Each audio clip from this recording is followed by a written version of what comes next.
di tempat ini, tentulah aku akan dibunuh karena istriku. Lagi pula ia benar-benar saudaraku, anak ayahku, hanya bukan anak ibuku, tetapi kemudian ia menjadi istriku. Ketika Allah menyuruh aku mengembara keluar dari rumah ayahku, berkatalah aku kepada istriku, tunjukkanlah kasihmu kepadaku, yakni katakanlah tentang apa di tiap-tiap tempat di mana kita tiba, ia saudaraku.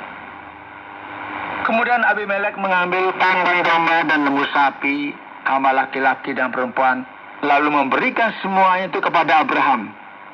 Sarah, istri Abraham, juga dikembalikannya kepadanya. Dan Abimelek berkata, negeriku ini terbuka untuk engkau, menetaplah di mana engkau suka. Lalu katanya kepada Sarah, telah kuberikan kepada saudaramu 1000 sikal perak. Itulah bukti kesucianmu bagi semua orang yang bersama-sama dengan engkau. Maka dalam segala hal engkau dibenarkan. Lalu Abraham berdoa kepada Allah, dan Allah menyembuhkan Abimelek dan istrinya dan budak-budaknya perempuan sehingga mereka melahirkan anak.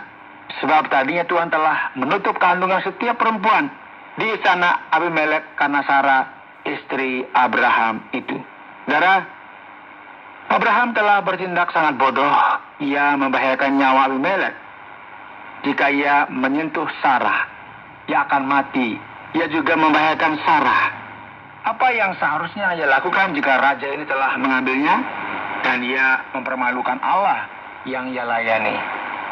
Ini adalah contoh yang buruk, saudara. Namun mari kita lanjutkan di pasal 21. Kita akan melihat bagaimana Allah akhirnya menepati janjinya. Ayat yang pertama, Tuhan memperhatikan Sarah seperti yang difirmankannya, dan Tuhan melakukan kepada Sarah seperti yang dijanjikannya. Maka mengandunglah Sarah, lalu ia melahirkan seorang anak laki-laki bagi Abraham dalam masa tuanya, pada waktu yang telah ditetapkan sesuai dengan firman Allah kepadanya. Abraham menamai anaknya yang baru lahir itu Ishak, yang dilahirkan Sarah baginya.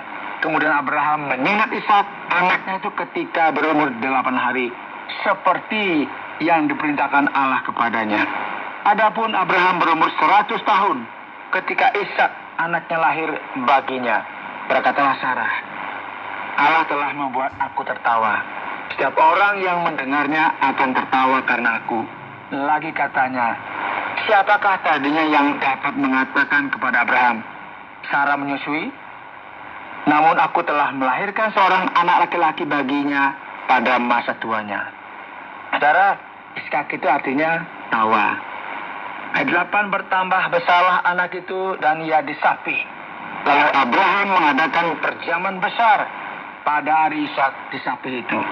Pada waktu itu Sarah melihat bahwa anak yang dilahirkan Hagar, perempuan Mesir itu, bagi Abraham sedang main dengan Ishak, anaknya sendiri. Berkatalah Sarah kepada Abraham, usirlah hamba perempuan itu beserta anaknya. Sebab anak hamba itu tidak akan menjadi ahli waris bersama-sama dengan anakku Ishak. Sarah mengatakan hal ini dalam kemarahannya karena Ismail sedang mengejek Ishak yang dilahirkannya. Namun ayat ini juga sangat profetik. Dan dalam kitab Galatia, Paulus menggunakan untuk menunjukkan perbedaan antara zaman hukum Taurat dan zaman kasih karunia yang sedang kita jalani saat ini. Namun kita akan membahasnya pada sesi berikutnya. Kita sambung di ayat 11. Hal ini sangat menyebalkan Abraham oleh karena anaknya itu.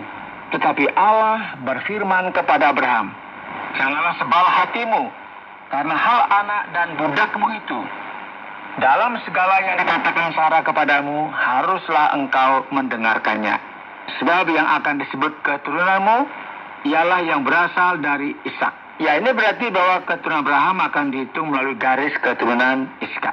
Tetapi keturunan dari hambamu itu juga akan kubuat menjadi suatu bangsa, karena ia pun anakmu. Keesokan harinya, pagi-pagi Abraham mengambil roti serta sekirbat air dan memberikannya kepada Hagar.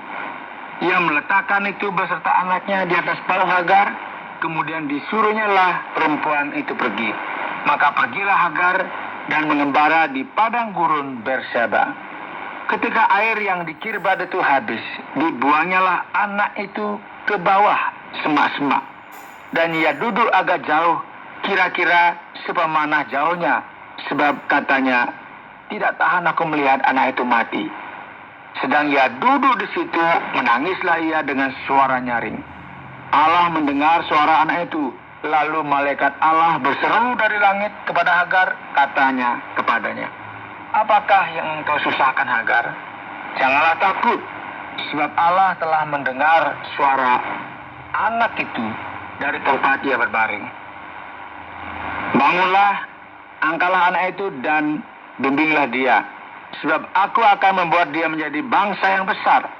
Lalu Allah membuka mata Hagar, sehingga ia melihat sebuah sumur. Ia pergi mengisi kirbadnya dengan air, kemudian diberinya anak itu minum. Allah menyertai anak itu, sehingga ia bertambah besar. Ia menetap di padang gurun dan menjadi seorang pemanah. Maka tinggallah ia di padang gurun Paran, dan ibunya mengambil seorang istri baginya dari Mesir. Sekarang kita perhatikan di sini bahwa Ismail berusia sekitar 13 tahun saat itu, dan beginilah cara Tuhan menjaga kita dan akan menyelamatkan kita seperti dia menyelamatkan Hagar yang bahkan tidak mencarinya. Dia berbelas kasihan kepada mereka berdua dan membiarkan mereka menemukan air di padang gurun. Dan sekarang untuk mengakhiri pasal 21, kita kembali ke Abraham ya, saat dia membuat kesepakatan dengan Abimelek, pemimpin suku Filistin. Pada waktu itu Abimelek beserta Pikol, panglima tentaranya, berkata kepada Abraham, Allah menyertai engkau dalam segala sesuatu yang engkau lakukan. Oleh sebab itu bersumpahlah kepadaku di sini demi Allah, bahwa engkau tidak akan berlaku curang kepadaku, atau kepada anak-anakku, atau kepada cucu-cucuku, sesuai dengan persahabatan yang kulakukan kepadamu. Demikianlah harus engkau berlaku kepadaku dan kepada negeri yang kau tinggali sebagai orang asing. Lalu kata Abraham, aku bersumpah. Ya saudara, ini bukan kontrak yang bersahabat ya, karena Abraham sudah berbohong kepada Abimelek dan dia tidak mempercayainya. Dan Abraham juga tidak bersikap baik terhadap Abimelek. Jadi kesepakatannya adalah jangan serang aku dan aku tidak akan menyerangmu. Kira-kira seperti itu. Ayat 25, tetapi Abraham menyesali Abimelek tentang sebuah sumur yang telah dirampas oleh hamba-hamba Abimelek. Jawab Abimelek, aku tidak tahu siapa yang melakukan hal itu. Lagi tidak kau beritahukan kepadaku, dan sampai hari ini belum pula ku dengar. Lalu Abraham mengambil domba dan lembu dan memberikan semuanya itu kepada Abimelek. Kemudian kedua orang itu mengadakan perjanjian. Tetapi Abraham memisahkan 7 anak domba betina dari domba-domba itu. Lalu kata Abimelek kepada Abraham, untuk apakah ketujuh anak domba yang kau pisahkan ini?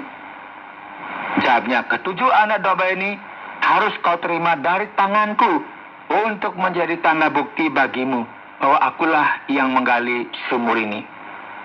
Sebab itu orang menyebutkan tempat itu Berseba, karena kedua orang itu telah bersumpah di sana.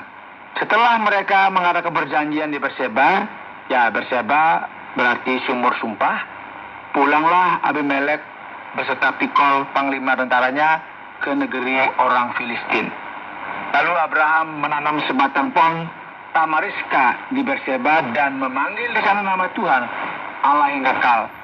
Dan masih lama Abraham tinggal sebagai orang asing di negeri orang Filistin. Saudara, Abraham adalah seorang penyembah Tuhan dan sedang belajar bagaimana berseru kepadanya dalam doa.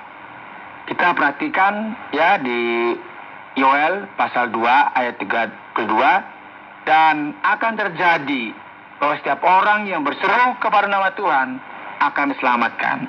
Tuhan adalah Yesus ya. Berserulah kepadanya agar kita diselamatkan. Hari ini kita membaca tentang